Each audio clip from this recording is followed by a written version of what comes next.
आपको अमांडा वाली पोएम पढ़ा दी थी, उसके क्वेश्चन आंसर हैं। जो लोग लेट आए हैं वो जल्दी से लिखें, बाकी लोग समझें। आपका क्वेश्चन क्या है, ध्यान देना, सबका ध्यान इधर होना चाहिए। हाउ ओल्ड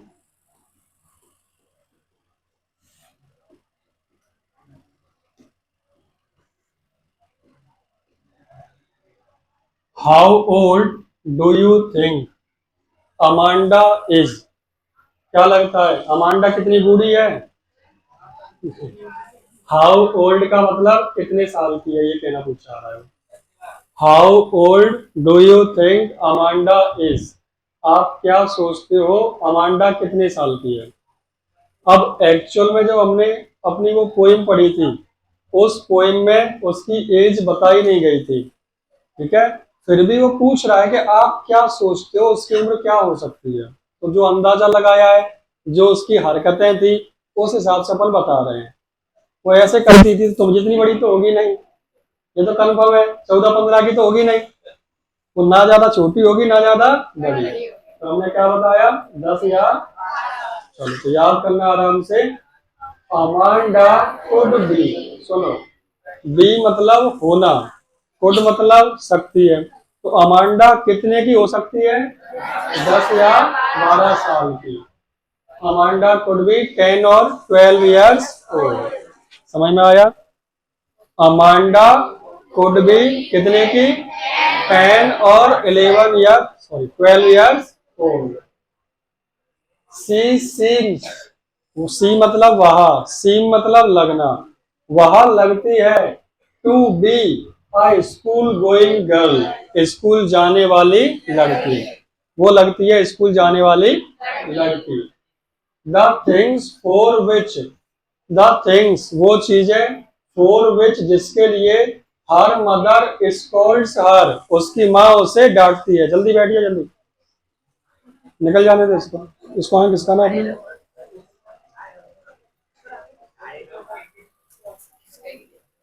पूरा इधर कर दी थी। अच्छा रहने दे, रहने दे, रहने दे। ध्यान से सुनना। द थिंग्स जिन चीजों के लिए, फॉर विच जिसके लिए, हर मदर स्कॉल्ड्स हर उसकी माँ उसे डांटती है, are typical instruction given to a girl of this. वही टिपिकल क्वेश्चन क्या होते हैं, जो हर किसी से पूछा जाए वही टिपिकल कहलाता है। टिपिकल का मतलब कुछ अलग मत समझना।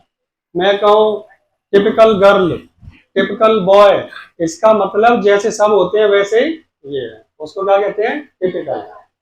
तो टिपिकल और टिपिकल इंस्ट्रक्शन वही सेम इंस्ट्रक्शन है जो दिए जाते हैं इस उम्र के बच्चों को। नाखून मत चबाओ, अपने शूज साफ करो, कमरा साफ रखो, इनको बोला जाता है 10-12 साल के बच्चों को। तो 10-12 साल के ही होते हैं, जब स्कूल से आते हैं एक जूता इधर दूसरा उधर, मौजा कहीं और, ऐसा ही तो होता है। तो वही बोल रहा है वो। गौर करना एक बार फिर से, क्या कहा गया ध्यान देना। अमांडा कुड बी, अमांडा हो सकती है कितने साल की? 10 और 11 ईयर्स ओल्ड। एक लाइन याद होगी सबको। अमांडा कुड बी 10 और 11 ईयर्स ओल्ड, ठीक है, और 12 ईयर्स ओल्ड। सी सीम्स वहां लगती है, to, she seems to be, she seems to be वहां लगती है। आगे आ जाओ बेटा, आगे। यहाँ 3 बैठी है, किसी पे ही बैठ जाओ, बोला खिसक जाना, बैठा लो इनको। सी सीम्स वहां लगती है, to be a school going, school जाने वाली लड़की। 2 लाइन याद हुई। वहां अमांडा हो सकती है, अमांडा कुड बी कितने साल की? वहां लगती है, she seems to be a school going, she seems वहां लगती है कैसी? To be school going, school जाने वाली। पूरा बोला, अमांडा कुड बी 10 और 12 years old. She seems to be a school going girl. Simple है। अब इसे देखना मत, कोशिश करना। Amanda could be 10 or 12 years old. She seems to be a school going girl. Simple है यहाँ तक, ठीक है। आगे सुनना।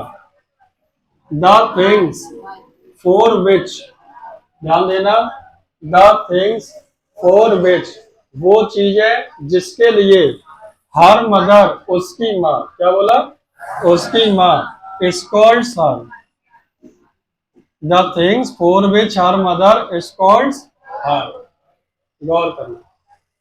The things, वो चीजें, for which, जिसके लिए हर मदर, उसकी माँ, क्या करती है, scold, डांटती है। किसे, फिर सुनना। द थिंग्स, वो चीजें जिसके लिए को क्या बोला, फॉर विच, उसकी माँ तो क्या करती है, स्कॉल्ड्स हर, डांटती है। ठीक है, पूरा सुनना। Amanda could be 10 or 12 years old. She seems to be a school going girl. The things for which her mother scolds her. फिर से कनेक्ट करना। अमांडा हो सकती है, अमांडा कोड भी, कितने साल की, वहां लगती है सी सीम्स टू बी, कैसी, स्कूल गोइंग गर्ल। वो चीजें, द थिंग्स, जिसके लिए, फॉर विच, उसकी माँ क्या करती है, फिर सुनना। वो चीजें, द थिंग्स, जिसके लिए, फॉर विच, उसकी माँ तो क्या करती है, हर। आर टिपिकल इंस्ट्रक्शन, वो कैसे इंस्ट्रक्शन है, टिपिकल इंस्ट्रक्शन। वो टिपिकल इंस्ट्रक्शन है, ऐसे निर्देश हैं जो हर किसी बच्चे को दिए जाते हैं। Given to this age of this girl, given to the age of this girl. बेटा इधर आ जाएंगे। और टाइम क्या हो रहा है, टाइम पे आओ, वरना सबके मैं डंडा उठाऊंगा, ध्यान रखना। गांव वालों की एक आध की मजबूरी है, वो बात अलग है। पीछे बैठ, पीछे इसमें बेटा, खिसक जाना, नॉलेज पूरा खिसक जाना।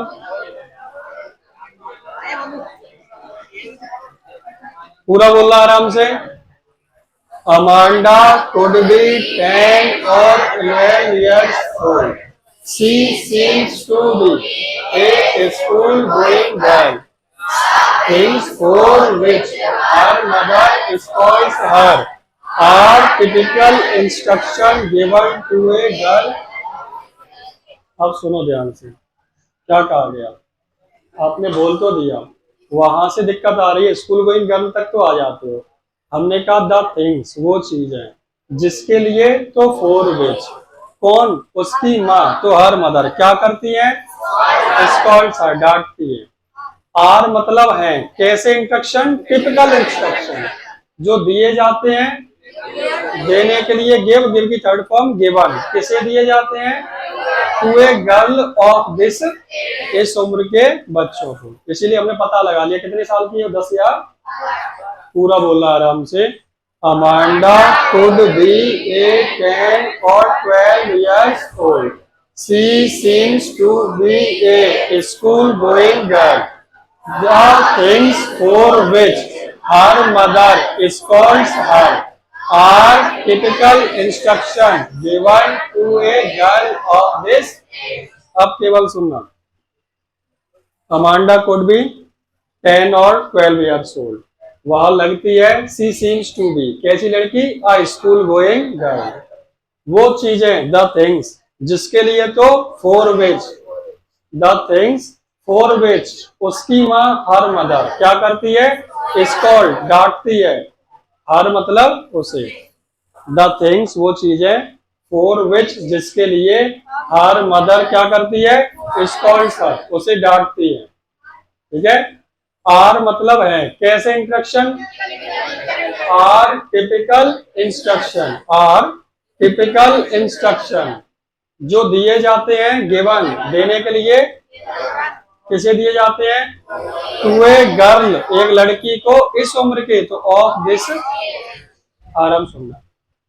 द थिंग्स, जिसके लिए, फॉर विच क्या किया जाता है, हर मदर डांटती है। फिर सुनना, वो चीजें जिसके लिए को फोर विच, उसकी माँ को हर मदर क्या करती है, स्कॉल्ड हर डांटती है। आर मतलब है कैसे instruction of A girl of this, पूरा बोल रहा आराम से। Amanda could be 10 or 12 years old, school going girl. The things for which her mother scolds her are typical instruction given to a girl of this। सबको याद हो गया पक्का? लास्ट बार बोलना, ठीक है? उसके बाद किसी से ही पूछ सकता हूं। Amanda could be 10 or 12 years old to be a school going girl. The things for which her mother are the typical instruction given to a girl of this। हो गया?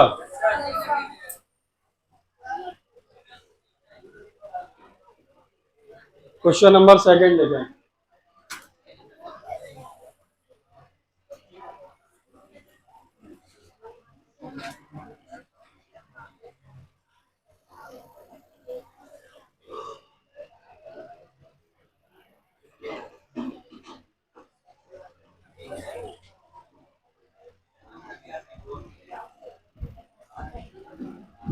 सही लिखो, सही समझ में नहीं आएगा तो मैं मिला मिला के लिखना बंद करो।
ये वाला मत लिखना, अभी तो नहीं, मैंने आगे बढ़ दिया है।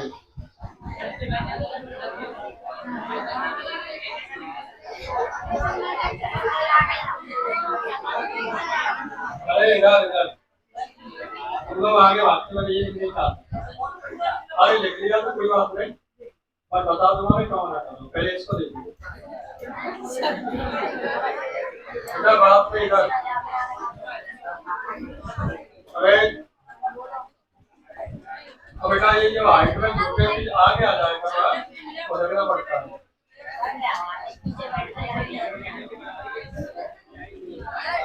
आप क्वेश्चन समझो। अरे कोई बात, कल से बेटा आगे बैठना।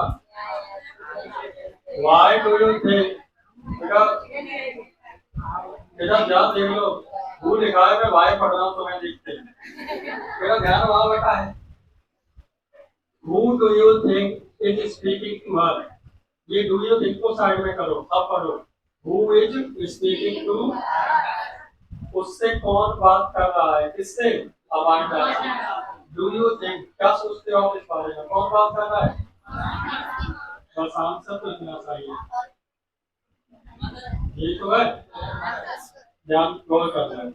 क्वेश्चन है उससे कौन बात कर रहा है, आप क्या सोचते हो? तो देखो आई थिंक, मैं सोचता हूँ, आई थिंक मतलब मैं सोचता हूँ, दिस कुड बी हर, ये उसकी मम्मी हो सकती है। पापा पे इतना टाइम कहाँ है कि जूते साफ कर ले, ये कपड़े सही कर ले, उन पे टाइम नहीं है, वो तो ज्यादा होता है 2 बजा के अपने आप साफ हो जाता है। आई थिंक लड़कियों के लिए तो आंखें दिखा दी इतने में फेल हो जाता है, होता है कि नहीं? तो मम्मी हो सकती है, यही टोकती है बार बार। क्वेश्चन समझना, आई थिंक दिस कुड बी, यहाँ कुड बी हो सकती है कौन? एक लाख का आंसर हो गया। आई think this could be her mother. आगे सुनना, एज जनरली,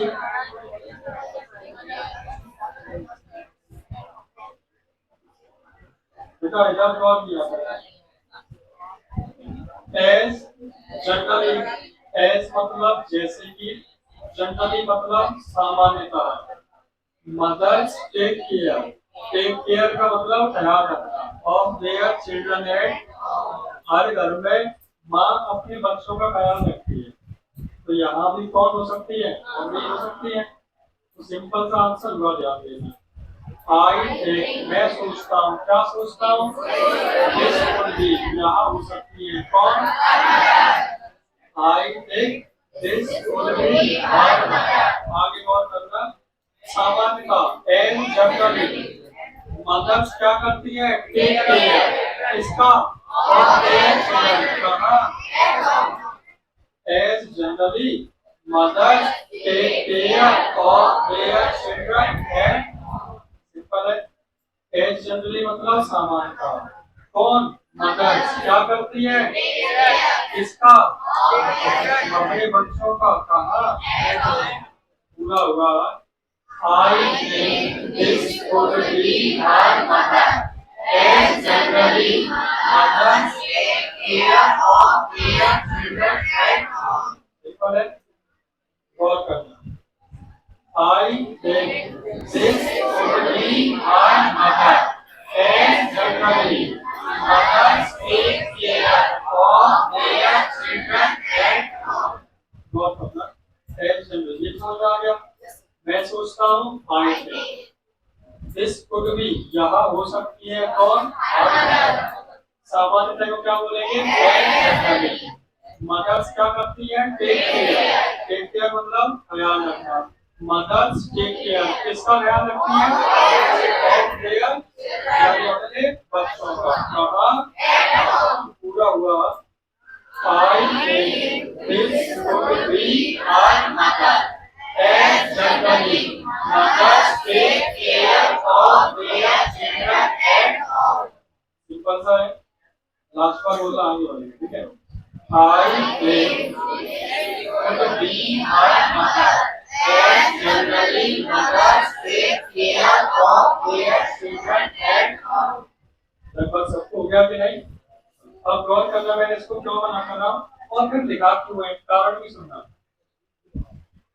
आप ये ना अकाउंट सही छोड़ दिया आपने कराया तो नहीं इसलिए मैंने लिखा है अब जिन्होंने लिख दिया अच्छी बात है कोई बुरी बात नहीं पेपर में आने के चांस 2% भी नहीं बनते गौर करना Why are strangers 2, 4, 6 given in the parenthesis?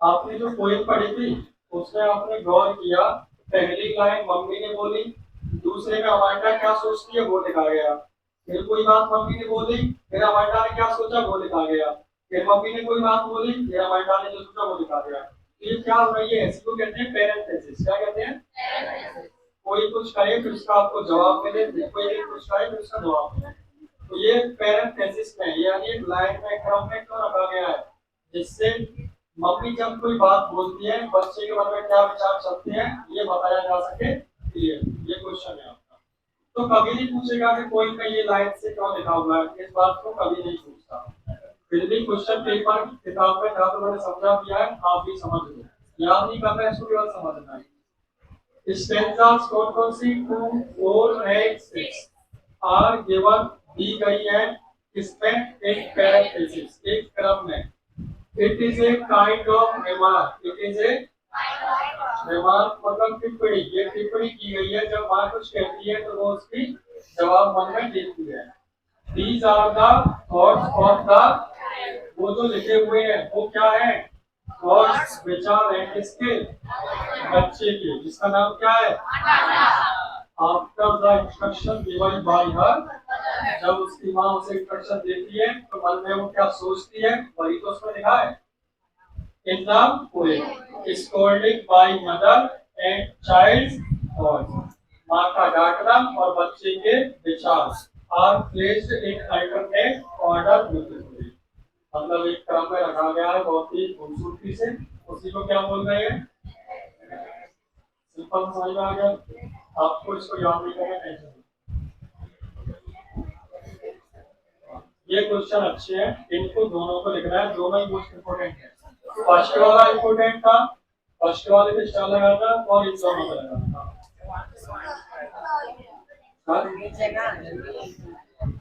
समझ तो कर लो ये पहला वाले पे स्टार लगा था और इन दोनों पे स्टार लगा था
अच्छा क्वेश्चन देखना,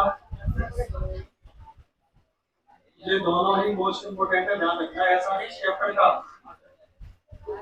आपके चैप्टर में लगभग 10-12 क्वेश्चन है और 12 में से 3 कोई मोस्ट इम्पोर्टेंट, एक तो अमांडा, एक आपकी मिलेगी आपको बॉल कोई, ठीक है, और आपकी शुरुआत की फायर एंड आइस की कुछ वर्ड, एक आपकी है, एक ड्रैगन वाला है, कस्टम का ड्रैगन।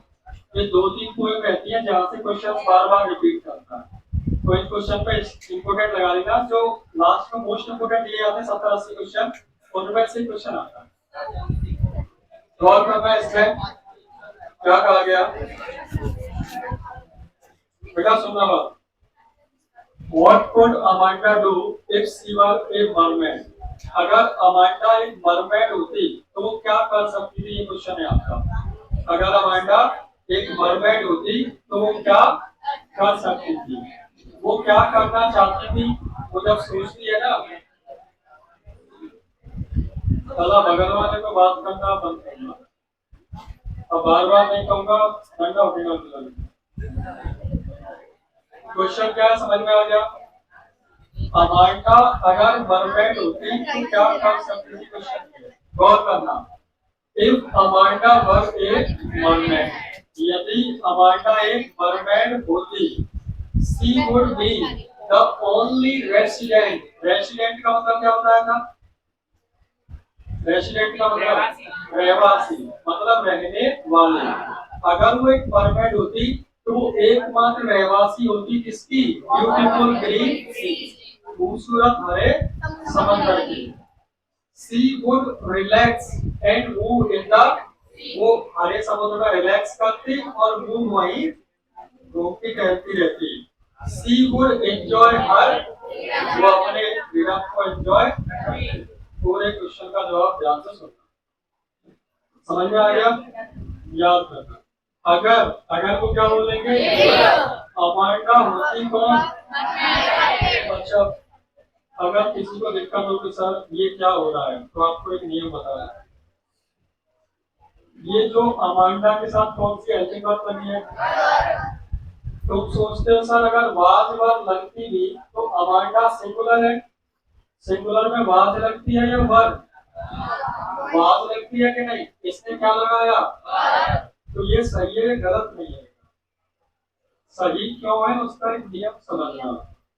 जब हम कोरी कल्पना करें कोई ऐसा वाक्य जिसमें कोरी कल्पना का बोध हो, ध्यान से सुनना, कोई ऐसा वाक्य जिसमें कोरी कल्पना का बोध हो। कोरी कल्पना मतलब जो फिलहाल संभव होना पॉसिबल, मतलब जो पूरी नहीं हो सकती, उसको क्या कहते हैं? कोरी।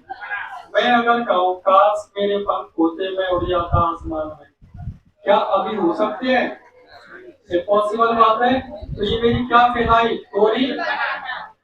ऐसी कल्पनाओं में सब्जेक्ट सिंगुलर हो चाहे प्लूरल, कोई फर्क नहीं पड़ता, हमेशा वर का प्रयोग करते हैं। इसका याद रखना। ऐसे सेंटेंस जिसमें कोई कल्पना की जाती है, जिसके होने की कोई संभावना ना हो, उसमें हेल्पिंग वर्ब के रूप में किसे इस्तेमाल करते? वर को। समझ में आ गई बात? अब याद कर लेना। अगर अमांडा होती, इफ अमांडा वर, कौन होती? एक मरमेड। तो सुनना ध्यान से, वह सी वुड बी, वह होती, she would be the only resident, एकमात्र रहवासी, एकमात्र रहवासी मतलब रहने वाली। शी वुड ओनली रेसिडेंट, वह होती एकमात्र रहवासी किसकी? ऑन द ब्यूटीफुल ग्रीन, खूबसूरत हरे समंदर की। समझ में आया? अगर अमांडा होती एक मरमेड, इफ अमांडा वर, कौन होती? बोलना बोला बात नहीं वर। फिर चले जाओ, यहाँ ध्यान दो, सो रहे हो बैठे।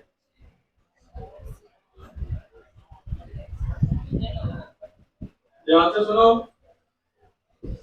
अगर को कहते हैं if। अमांडा वर्ब मतलब होती कौन होती? ये वर्ब है, ठीक है। हमने कहा सी वुड बी, फिर वहां होती कौन होती? ओनली रेसिडेंट, एकमात्र रहवासी। कहाँ की? समझ में आ गया? सी वुड बी वहां होगी या होती, क्या होती? ओनली रेसिडेंट, एकमात्र रहवासी। कहाँ की? पूरा हुआ। If Amanda were a mermaid, she would be the only resident of the beautiful green sea. Simple है, बोला आराम से। If Amanda were a mermaid, she would be the only resident of the beautiful green sea. आराम से अब जवाब देने की बात। अगर को क्या कहते हैं? अमांडा होती कौन होती? वहां होती सी वुड बी कौन होती? द ओनली रेस्टोरेंट, कहाँ की? ब्यूटीफुल ग्रीन सी। अब ध्यान देना, सी वुड रिलैक्स एंड मूव, वहां कैसी हो जाती? रिलैक्स। और मूव मतलब बहती या घूमती।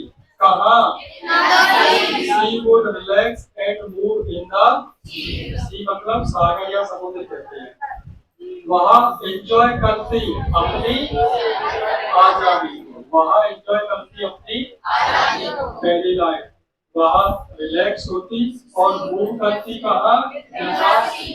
She would relax and move in the sea. और क्या करती? She would enjoy her freedom. पूरा सुनना। If Amanda were a mermaid, she would be the only resident of the beautiful green sea. She would relax and move in the sea. She would enjoy her freedom. Simple है। वहाँ she would क्या करती? Relax and move कहाँ? पूरा सुनना आराम से, ठीक है। अगर अमांडा होती, इफ अमांडा कौन होती? एक मर्मेड, तो वहां होती she would be the only resident, कहाँ की? ब्यूटीफुल ग्रीन सी, ठीक है। फिर वो क्या करती? रिलैक्स और move. She would relax and move कहाँ? ठीक है। वहां एंजॉय करती, सी वुड एंजॉय पूरा बोला आराम से। If Amanda were a mermaid, she would be the only resident of the beautiful green sea. She would relax and move in the sea. She would enjoy her freedom. Okay. जो question आपको दिख रहा था उसका answer देखें, याद कर लेना होगा। ये क्वेश्चन नोट हो गया होगा, ये इसका आंसर है। क्वेश्चन नोट नहीं हुआ, किसने नहीं किया? बगल वाले से कर दो।